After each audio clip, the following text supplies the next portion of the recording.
ஜெபம் செய்வோம். மகா இரக்கமும் கிருபை நிறைந்த எங்கள் ஆண்டவராகிய இயேசு கிறிஸ்துவே, இந்த கால வேளையில் நம்முடைய வார்த்தையை நாங்கள் தியானிக்க இருக்கிறோம். இந்த நாளிலே அடியான் மூலமாக பிரசங்கம் பண்ண இருக்க தேவ வார்த்தை இந்த ஒளிபரிக்கு மூலமாக உள்ளே வெளியே கேட்டுக்கொண்டு இருக்கிற பிள்ளைகளுக்கு மாத்திரமல்ல, முகநூல் மூலமாக, யூடியூப் மூலமாக தேவ செய்தியை காண்கிற ஒவ்வொரு பிள்ளைகளுக்கும் ஒரு சமாதானத்தையும் சந்தோஷத்தையும் கட்டளையிடுங்க. தொடர்ந்து உங்களுடைய தெய்வீக பிரசனம் அடியானை ஆழ்ந்து செய்து அந்த பிரசங்கம் என்ற வார்த்தை விடுதலை தர வேண்டுமா இயேசு நான் வேண்டுகிறேன். ஆமென். அல்லேலூயா. இந்த நாளிலே நாம் பிரசங்கம் பண்ண இருக்கிற தேவ வார்த்தை தேவனுக்கு கீழ்ப்படிது. இந்த உலகத்துல இன்னைக்கு கீழ்ப்படியாம இருக்கிறாங்க. அல்லேலூயா. கீழ்ப்படியாமையினாலதான் ஆதாம் பாவம் செய்தான் பார்க்கிறோம். ஆதாம் தான் கடைசியில மாட்டார். ஆனா பாவம் முதலாவது செஞ்சது யாரு? ஏவாள். சர்ப்பமானது ஏவாளை வஞ்சித்தது. பொம்பளை ஈஸியா ஏமாத்திடலாம், இல்லையா? ஏமாந்துடுறாங்க. பெண்கள் ஈஸியா ஏமாந்து போயிடுறாங்க. ஆமென். அதனாலதான் பாம்பு சர்ப்பம் என்ன செஞ்சிச்சு? எது சாப்பிடக்கூடாதுன்ற சொல்ல கனியை ஏவாளுக்கு மெய்கலந்த பொய்யை சொல்லி ஏமாற்றி அந்த கனியை புசிக்கும்படியாக என்ன செஞ்சிருச்சு? பெண்ணை ஏமாத்திருச்சு. ஏமாத்தி பாவத்தை செய்யும்படியாக தூண்டிருச்சு. பிதாவானவர் இந்த தோட்டத்தில் இருக்கிற எல்லா கனிகளையும் சாப்பிடலாம், தோட்டத்தின் நடுவே இருக்கிற நன்மை தீமை அறியத்தக்க கனியை சாப்பிடக்கூடாது என்று சொல்லி கடவுள் சொன்னார்.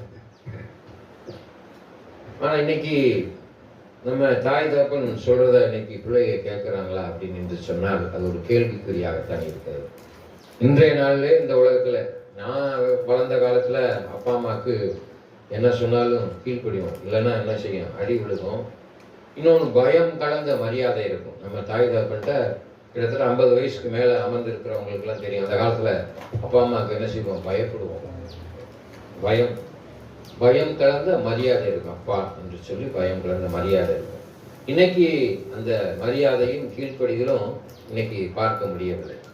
இன்னைக்கு தகப்பனையும் தாயும் என்ன செய்யுதுங்க? பிள்ளைங்க எதிர்த்து பேசும்படியாக அப்பா வாங்கப்பா சொல்லுங்கப்பா என்று மரியாதையாக பேசின காலம் முடிந்து நீ வா போ என்று சொல்லி அவர்களை பன்மையிலே மிருகத்தை தான் நம்ம அது இதுன்னு சொல்லுவோம். அதே போல இன்னைக்கு அது இது என்று சொல்லி மரியாதை இல்லாம பேசுறதுனால என்ன ஆயிடுது? அது ஒரு கீழ்ப்படியாமை ஆகிவிடுது. ஆமென். அது பாவத்துக்குள்ளாக அமர்ந்தக்கூடிய ஒரு காரியமாக இருக்கிறது. நாம் இங்கே பார்க்கிறோம், தேவனுக்கு கீழ்ப்படிய வேண்டும். அல்லையா? யாருக்கு கீழ்ப்படியணும்?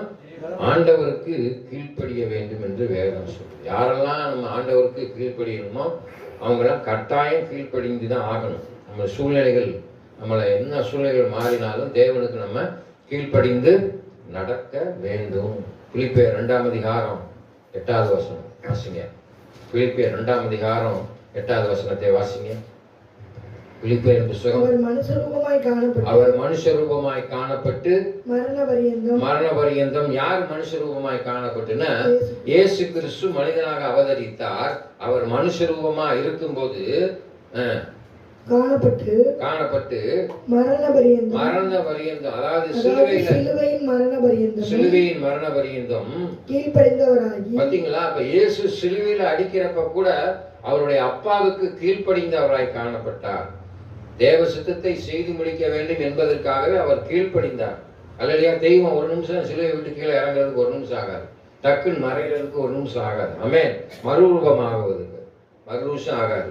ஆனா எல்லாவற்றையும் நம்மளுக்காக அடக்கி அவர் அந்த தேவ சித்தத்தை சிலுவையில் அடிக்க வேண்டும் என்ற சித்தத்தை அவர் செய்து முடித்தார். அவர் மனுஷரூபமாய் காணப்பட்டு சிலுவையின் மரண பரியந்தம் தம்மை தாமே கீழ்ப்படிந்தவராகி தம்மை தாமே தாழ்த்தினார். இன்னைக்கு தாழ்மையே கிடையாது. உதாரணமா எடுத்துக்கோங்க, இன்னைக்கு ஊழியக்காரன்ட்ட தாழ்மை கிடையாது. ஊழியக்காரன்ட்ட தாழ்மை கிடையாது. என்னை மாதிரி போதகர்கள் பேராயர்கள் இருக்கிறாங்க. அவங்கள்ட்ட ஆதி காலத்துல அவங்க கஷ்டப்பட்டு ஆண்டோடைய வேலையை செஞ்சிருக்கிறாங்க, இல்லைன்னு சொல்லவில்லை. அவருடைய சபையிலே ஆத்துமாக்கள் அதிகமா வந்துருது, கூட்டம் நிறையா இருக்கு, நல்ல வருமானம், காணிக்கை வருகிறது, தசமமாக கொடுக்குறாங்க, எல்லாம் கொடுக்குறாங்க. அந்த போதவர் நல்லா இருக்கிறார், ஆண்டவர் அவரை ஆசீர்வதிச்சிருக்கிறார். அல்லேலூயா, ஸ்தோத்திரம், நன்றி. ஆனால் ஆண்டவருக்காக உண்மையா கஷ்டப்படுற ஊழியர்களை பார்த்தா அற்பமா நினைக்கிறது. பெரிய ஊழியக்காரர் யாருமே பெரிய ஊழியக்காரர் கிடையாது. ஆமென். சின்ன ஊழியக்காரர் பெரிய ஊழியக்காரர் பேச்சுக்கே இடம் கிடையாது. ஆமென். நான் 40 வருஷமா ஊழியம் செய்றேன். சீனியர் மோஸ்ட் ஊழியக்காரன். என்ன சீனியர் மோஸ்ட் ஊழியக்காரன்? கிடையாது. இன்னைக்கு வந்த ஊழியக்காரன் செய்யற அற்புதம் சீனியர் மோஸ்ட் ஊழியக்காரன் செய்யறானா? கிடையாது. அல்லேலூயா. தான்ற அகம்பாவம் இருக்கக்கூடாது. பெருமை உள்ளவனுக்கு தேவன் எதிர்த்து நிற்கிறார். ஆமென். ஒரே மாதிரியா இருக்கும் எப்பயும். அல்லேலூயா. எல்லாரும் இயேசுவை தான் சொல்றாங்க. 40 வருஷத்துக்கு முன்னால இருந்த ஊழியக்காரன் இயேசுவை சொல்றார். 25 வருடங்களுக்கு முன்பாக இருக்கிற நானும் இயேசுவை சொல்றேன். இன்னைக்கு வருகிற ஊழியக்காரன் இயேசுவை தான் சொல்கிறார்கள்.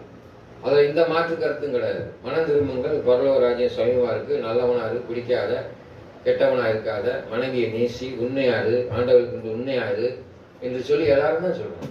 இல்லையா? அப்ப எல்லாருக்கும் ஆண்டவருடைய வார்த்தைக்கு கீழ்ப்படிந்து பிரசங்கம் பண்றாங்க. அதை போல நம்முடைய வாழ்க்கையில ஒரு சில காரியங்களுக்கு ஆண்டவருக்கு கீழ்ப்படிந்து நடக்க வேண்டும் என்று வேதம் தெளிவா சொல்லு. கீழ்ப்படிதனுடைய பண்பு நலங்கள்னா விசுவாசங்களுடன், விசுவாசத்தோட தேவனுக்கு கீழ்ப்படியணும் சொல்லு. நம்பிக்கை, விசுவாசம். நீ விசுவாசித்தால் தேவ மகிமை காண்பாய் என்று சொல்லி வாசிங்க. அப்போஸ்தலர் புத்தகம் 8ஆம் அதிகாரம் 7வது வசனம் சொல்லி 8:7. அப்போஸ்தலர் புத்தகம் அப்போஸ்தலர் 6ஆம் அதிகாரம் 7வது வசனம் 6:7.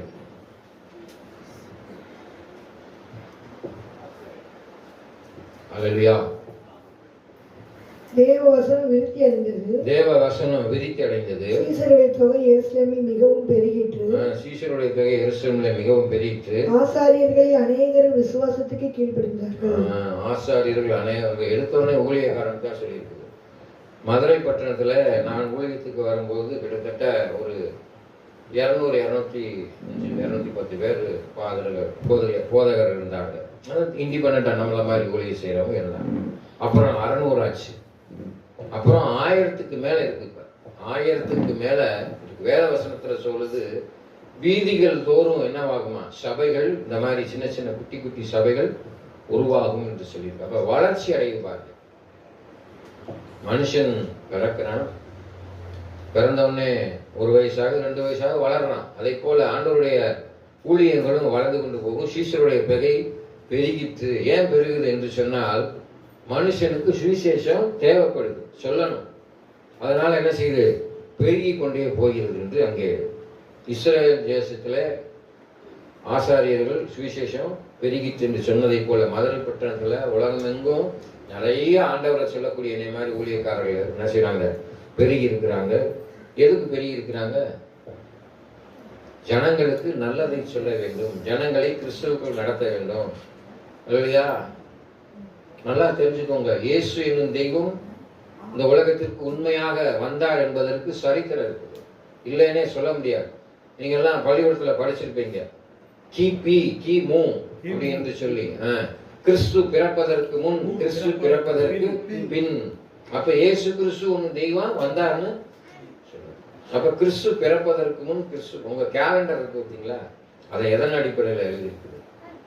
இன்னைக்கு 2025 என்று சொல்லி நாம சொல்றோம்னு சொன்னா, இயேசு கிறிஸ்து 2020 வருடங்களுக்கு முன்பாக வந்தார். அதான் கேலண்டர் சைன் பண்றோம் பார்த்தீங்களா, தேதி. அப்ப இல்லைன்னு யாருமே ஒத்துக்க முடியாது, தேதி இருக்குது. அல்லேலூயா. இங்க வேதம் சொல்லி பாருங்க. 1 பேதுரு புத்தகம் 1ஆம் அதிகாரம் 2வது வசனம். 1 பேதுரு புத்தகம் 1ஆம் அதிகாரம் 2வது வசனத்தை வாசிங்க. 1 பேதுரு புத்தகம் 1ஆம் அதிகாரம். பிதாவாகிய தேவனுடைய முன்னறிவின்படியே, பிதாவாகிய தேவனுடைய முன்னறிவின்படியே ஆவியானவரின் பரிசுத்தமாக்குதலினாலே, ஆவியானவரின் பரிசுத்தமாக்குதலினாலே கீழ்ப்படிதலுக்கும் இயேசு கிறிஸ்துவினுடைய இரத்தம் தெளிக்கப்படுவதற்கும், இயேசு கிறிஸ்துவின் இரத்தம் தெளிக்கப்படுவதற்கும் தெரிந்து கொள்ளப்பட்ட பரதேசிகளுக்கு எழுதுதாவது கிருபையும் சமாதானம் உங்களுக்கு பெருகக்கடவது. கிருபையும் சமாதானம் உங்களுக்கு பெருகக்கடவதாக. இன்னைக்கு எத்தனையோ பேர் குடும்பங்கள்ல சந்தோஷம் இல்லை, சமாதானம் இல்லை. ஏன் இல்லை? சமாதான குலைச்சலை கொண்டு வருவது பிசாசு. நம்மளுக்குள்ளாக இருந்து நம்ம சமாதானத்தை நம்மளே கெடுத்துக்கிறோம். தேவையில்லாம கோவப்படுறது, தேவையில்லாத விஷயங்களை தலையிடுவது, அடுத்தவன் குடும்பத்தை யோசிக்கிறது, அவன் நல்லா இருக்கான் இவன் நல்லா இருக்கான்னு சிந்திக்கிறது, ஆண்டவர் உனக்கென்று எது வைத்திருக்கிறாரோ அதைதான் ஆண்டவர் வச்சிருப்பார். ஒரு பழமொழி சொல்லுவாங்க கிராமத்துல, ஆட்டுக்கு வாழ அளந்துதான் இருக்கும், நாய் வாழ நிமித்த முடியாது. அல்லேலூயா. ஒரு சில பேர் என்ன செய்யறோம், தேவையில்லாம சிந்திச்சு நாய் வாழ நிமித்தணும்னு நினைக்கிறோம். அது முடியாத காரியம். அப்ப ஆளுக்கு வாழை ஏன் சின்னதா இருக்கு? ஆண்டுடைய படைப்பு அப்படிதான். மனுஷனுடைய வாழ்க்கையில நான் போதகராக வேண்டும் என்று சொல்லி சித்தர்னா நான் போதகராயிருப்பேன்.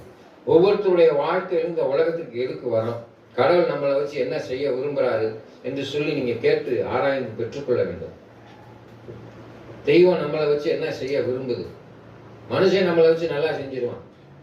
அல்லையா? நம்ம பெற்றோர் என்ன நினைப்பாங்க, என் மகன் இன்ஜினியர் ஆக்கணும், டாக்டர் ஆக்கணும், அல்லையா, போலீஸ் அதிகாரி ஆக்கணும், அப்படி எல்லாம் நினைப்பாங்க.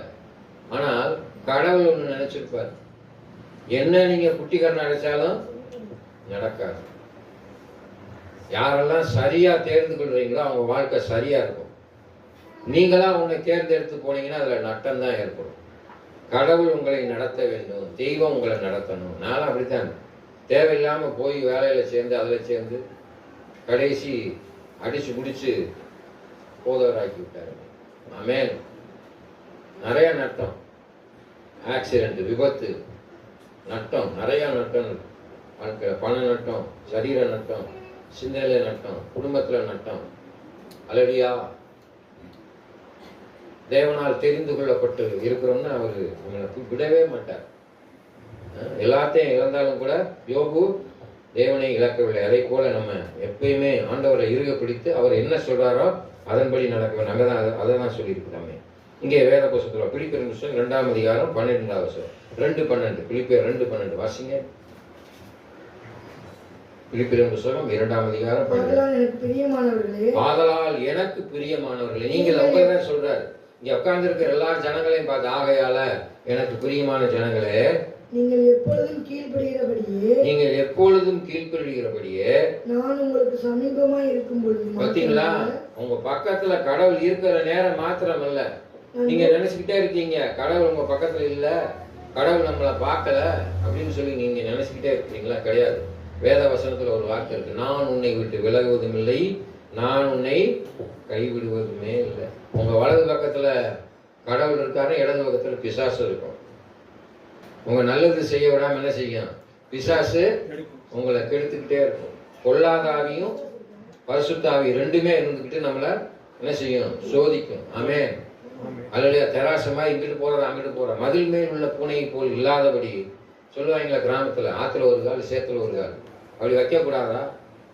எப்பயுமே நிலைய ஒண்ணு ஆத்துக்குள்ள இருக்கு, இல்ல சேத்துக்குள்ள இருக்கு. அல்லேலூயா. இக்கரைக்கு அக்கறை பச்சை. அல்லேலூயா. இங்க இருந்து பார்க்கும்போது தூரத்துல பச்சையா தெரியும், நல்லா பசுமையா இருக்கும். ஆமென்.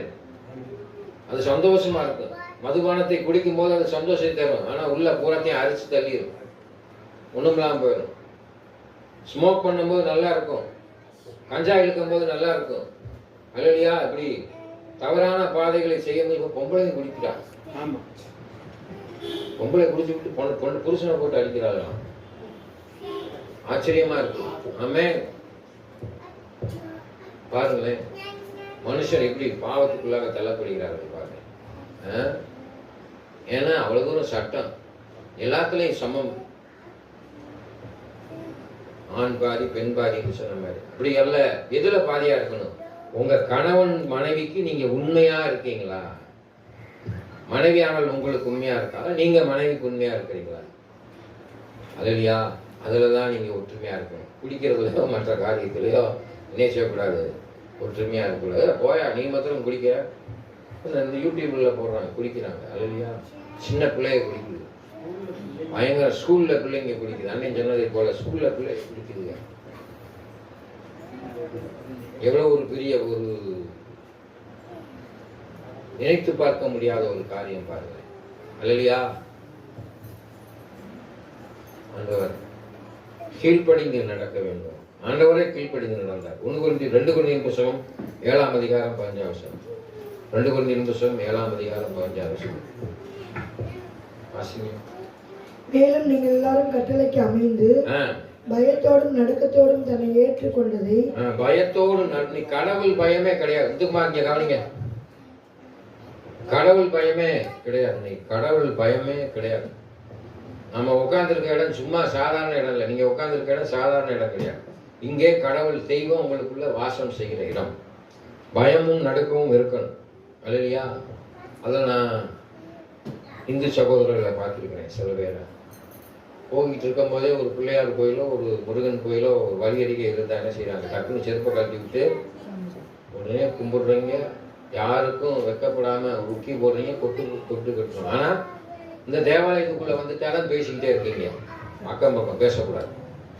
பாஸ்டர் வந்து நேர்மையா எல்லாம் யாரா இருந்தாலும் நேரா சொல்லக்கூடியாது. ஆமென். எனக்கு இந்த பூசி முழுகிற காரியம்லாம் பிடிக்கவே பிடிக்காது. ஸ்ட்ரைட் ஃபார்வர்டா இருப்பேன். நீங்க என்னுடைய நான் உங்களுக்கு ஆவிக்குரிய தகப்பன். என்ன தகப்பனு? உங்க உள்ளான ஆவி இருக்கு பார்த்தீங்களா, பரிசுத்த ஆவி. அதை நான் சரியாக நடத்தவில்லை என்றால் நான் மேல போகும்போது என்னை கேட்பாரு, நான் உனக்கு கொடுத்த ஒவ்வொரு ஆத்மாக்களையும் நீ சரியா நடத்தினியா? நான் சொன்னேன் ஆண்டவரே, கேட்கல. அவங்க எடுக்கூடாது, போயிட்டே நரகத்துக்கு தள்ளிடுவார் என்னை. அதனாலதான் என்ன சொல்றேன், நீங்க வந்தீங்கன்னா தெய்வ பயத்தோடு கடவுள் நான் பிரசங்கம் பண்றத கவனமா கவனிங்க. என்ன போதகர் சொல்றாரு, என்ன செய்ய வேண்டும் என்று சொல்லி. உங்களின் வயதில் நான் கம்மியாக இருந்தாலும் உள்ளான மனுஷன்ல ஆண்டவர் கடவுளுக்கு என்று தெரிந்து கொள்ளப்பட்டு பெருமைக்கு சொல்லவர்கள் சொல்லணும்னா ஆக்கினிக்குள் தீர்க்காதபடி நீங்க போதகராயிருங்க. வசனம் சொல்லுது. நான் சரியா நடந்துக்கிட்டாதான் உங்களை சரியா நடத்த முடியும். நான் கீழ்ப்படிந்து நடந்தாதான் உங்களுக்கு கீழ்ப்படிதலின் ஆவி வரும். நான் சரியா நடக்கலைன்னா என்ன செய்ய முடியாது, உங்களை சரியா நடத்த முடியாது. தாயை போலக்குள்ள நூலை போல சேலம். ஆமென். அப்போ உங்களை நான் சரியா நடத்தி வெகு தூரத்துல இருந்து வரீங்க, ஆண்டவரை தேடி வரீங்க. அப்ப நான் உங்களுக்கு சரியா சொல்லி கொடுத்தாதான் நீங்க பரலோகத்துக்கு போக முடியும். அப்ப நான் கொடுத்த முத்துக்குமார் பேசிக்கிட்டே இருந்தா நீங்க சொன்னீங்க, முத்துக்குமார்ட்ட வந்தவொடனே பேசிக்கிட்டு இருக்காருன்னு கண்டிச்சையா என்று சொல்லி என்னை கேட்பார். சௌந்தர கேட்பார், சௌந்தருக்காக நீ என்ன செஞ்ச? அல்லையா, இங்க உட்கார்ந்து இருக்கிற தாய்மாருக்காக என்ன செஞ்ச? அவங்க உங்கள்கிட்ட சொன்ன காரியங்களை என்ன செஞ்ச? அல்லையா, நிச்சயமாக கேட்பார்.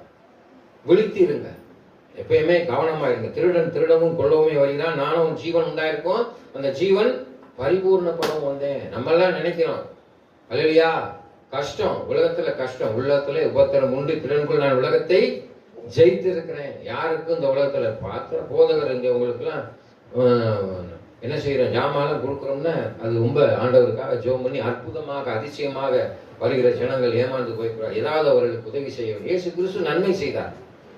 இயேசு கிறிஸ்து நன்மை செய்தார். அவர் வெறுமனையா ஒன்னும் நீங்க மனம் திரும்புங்க, குடிக்காதீங்க, குடிச்சீங்கன்னா அது போக அப்படி சத்தியத்தை மாத்திரம் சொல்லவில்லை. அவர் நன்மை செய்த மனிதனாக சுற்றி திரிந்தார். God did the social work. அவர் என்ன செஞ்ச சோசியல் ஒர்க்னு அதுக்கு தமிழ் என்னன்னு தெரியல.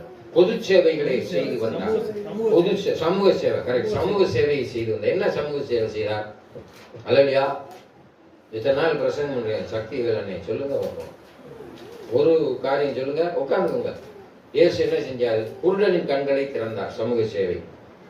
காது கேட்காதவங்க காது கிடைஞ்சார், வாய் பேசாதவங்களும் நடக்க செய்தார், சுகமளித்தார். இப்படி கடவுள் செஞ்சார். அப்ப நீங்க ஏன் பாஷை செய்யலன்னு நீங்க கேட்கலாம். ஆண்டவர், நான் கடவுள் அல்ல, அதான் வேதம் சொல்லுது. நீங்களே என்னை காட்டிலும் அற்புதமான அதிசயங்களையும் செய்வீங்கன்னு சொல்லியிருக்கிறார். ஆமென்.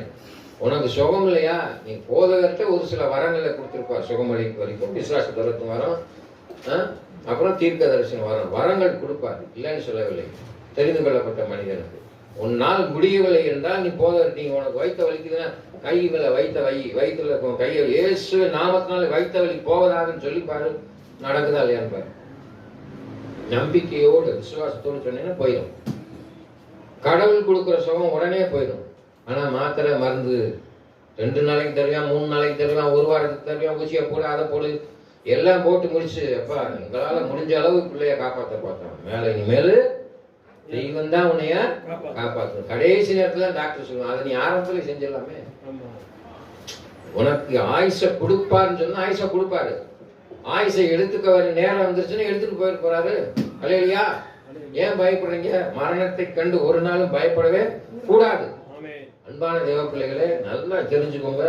எதனால ஆண்டவர்கிட்ட சொல்லுங்க, சும்மா பேசுங்க, கடவுள்கிட்ட பேசுங்க. இயேசுவே பேசி பாருங்களேன். நீங்க இயேசுகிட்ட சொல்லி பாருங்க. இத்தனை நாளைக்கு முன்னால் நீங்க தெய்வங்கள் ஏதோ தெய்வங்கள்ட்ட சொல்லியிருக்கலாம், இல்லைன்னு சொல்லு. நீங்க ஒரு இதுக்கு மாற்றி இயேசு இப்போ வந்திருக்கிறீங்களே என்கிட்ட, ஏசாமி என் பிரச்சனை இருக்குது, என் குடும்பத்தில் பிரச்சனை இருக்குது, இந்த பிரச்சனைக்காக நான் இந்த சமூகத்தில் வருவேன், நம்பிக்கையோட விசுவாசத்தோடு இருக்கிறவங்க உடனே நடக்கும். அல்லையா? நடக்கலைன்னா நான் இந்த அங்கேயே கட்டிடுறேன். இயேசு அற்புதம் செய்யக்கூடிய தெய்வமாக இருக்கிறேன். ஆமென். நான் என் வாழ்க்கையில் நிறைய அனுபவிச்சிருக்கேன்.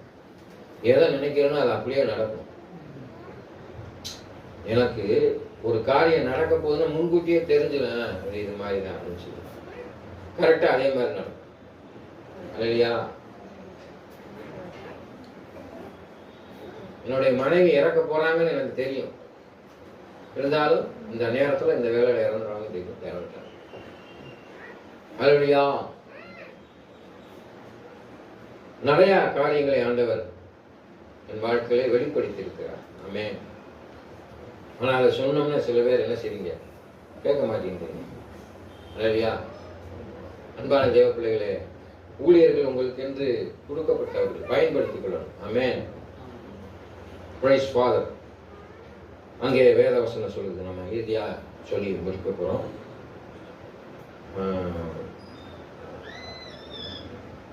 அப்போஸ்தலர் புத்தகம் 5ஆம் அதிகாரம் 32வது வசனம். 5:32. 5:32 வாசிங்க.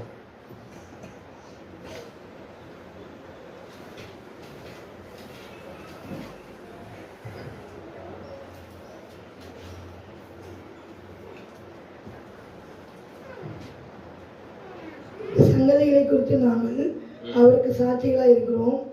தேவன் தமக்கு கீழ்ப்படுகிறவர்களுக்கு, பாத்தீங்களா, தேவன் தனக்கு கீழ்ப்படுகிறவர்களுக்கு தந்திர பரிசுத்தாவியும் சாட்சி என்றார். உங்களுக்குள்ள ஒரு ஆவி இருக்கு பாருங்க, பரிசுத்த ஆவி. நான் உங்களுக்கு ஒரு தேற்றவாளனை விட்டு செல்கிறேன்னு சொல்லி அவர் பரமேறினார். அப்ப அந்த தேற்றவாளன் என்ன செய்யறாரு, உங்களுக்கு சாட்சி கொடுக்கும்படியாக விழுகணும். நானும் தப்பு செய்வேன் இல்லைன்னு சொல்லல, நானும் மனுஷனாத்தான் இருக்கேன், நான் தெய்வம் கிடையாது. அல்லையா? அப்ப நம்மளை குறித்து சாட்சி சொல்லும்படியாக நம்மளை சுத்திகரித்துக் கொள்ள வேண்டும், ஒப்பு கொடுக்கணும் கடவுள்கிட்ட. அல்லையா? அப்படின்னாத்தான் நடக்கும், சரியாக நடத்துவார். உங்களை சரியா நடத்தணும்னா ஆண்டவர் உங்க வாழ்க்கையில என்ன செய்ய விரும்புகிறார் என்பதை நீங்கள் தெரிந்து கொள்ள வேண்டும். ஆமென். விவசாயம் பண்றோம், 25 நாள்ல நாத்தை புடுங்கி நட வேண்டும் என்று உங்களுக்கு தெரிகிறது.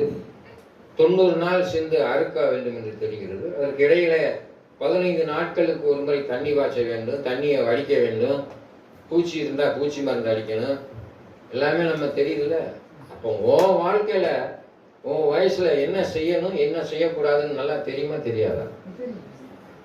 இது தப்பு இது தப்பு இல்லைன்னு நல்லாவே தெரியும். குடி பழக்கம் தப்புன்னு தெரியும்.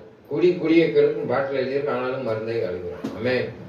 நீ வளர்க்குற செடி அளப்பையா? நீ நெல் வளர்க்குறதுல மருந்து அடிக்காம இருப்பியா? இல்லையா? எதை களை இருக்கு பாருங்க, களையை புடுங்குறோம். உன் வாழ்க்கையில எது களை என்று நீ அறிந்து கொள்ள வேண்டும், எது தேவையில்லாத காரியம் என்பதை அறிந்து கொள்ள வேண்டும், அதை பிடுங்கி எரிந்து விட வேண்டும். ஆமே. முக்கியமா நம்முடைய வாழ்க்கையில கோபம் தான் நம்மளுக்கு முதலாவது வரும். கோபமும் எரிச்சலும் தான் நம்மளை பாவம் செய்யும். கோபமும் எரிச்சலும் என்ன செய்யும்? அதான் நம்மளுக்கும் சரி பொம்பளைக்கும் சரி.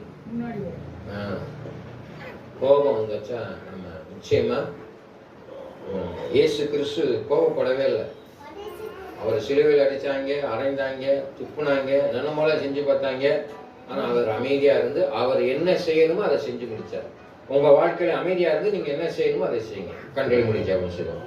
மகா இரக்கமும் கிருபையும் நிறைந்த எங்கள் ஆண்டவராகிய இயேசு கிறிஸ்து, இந்த நாளிலே உங்களுடைய சமூகத்திலே கீழ்ப்படிதலை குறித்து நாங்கள் தியானித்து வந்து இந்த நாளிலே வேத புத்தகம் மூலமாக வாசிக்கப்பட்ட வார்த்தைகளை நாங்கள் அறிந்து இருக்கிறோம். அந்த வார்த்தையின்படி நடக்க உதவி செய்ய வந்திருக்கிற தேவ பிள்ளைகள் கர்த்தருக்கென்று கீழ்ப்படிந்து நடக்கும்படியாக, கிறிஸ்துவுக்குள் வளரும்படியாக அவர்களுக்கு உறுதுணையாக இருந்து நீர் அவர்களை ஆண்டவரை ஆசீர்வதிங்க, பலப்படுத்துங்க. இங்கிருந்து அவர்கள் செல்லும் பொழுது இயேசு கிறிஸ்துவை மெய்யான சமாதானத்தை பெற்ற பிள்ளைகளாய் இந்த சத்தியத்தின்படி நானும் நடக்க வேண்டும் என்ற சிந்தனையோடு சென்று இந்த சத்தியத்தின்படி நடக்க உதவி செய்ய தரும். நம்முடைய வார்த்தை சொல்கிறது, சத்தியத்தை அறிவீர்கள், சத்தியம் உங்களை விடுதலையாக்கும் என்று சொன்ன வாக்கு தத்தத்தின்படி வேத வசனங்களை ஆராய்ந்து வேத வசனத்தின்படி நடக்க எங்களுக்கு உதவி செய்ய மீட்பரும் இரட்சகருமாய் இருக்கிற இயேசு கிறிஸ்துவின் இன்ப நாமத்தில் வேண்டிக் கொள்கிறோம். சிவன் தகப்பனே, ஆமென். என் ஆத்துமாவே கர்த்தரை ஸ்தோத்திரி.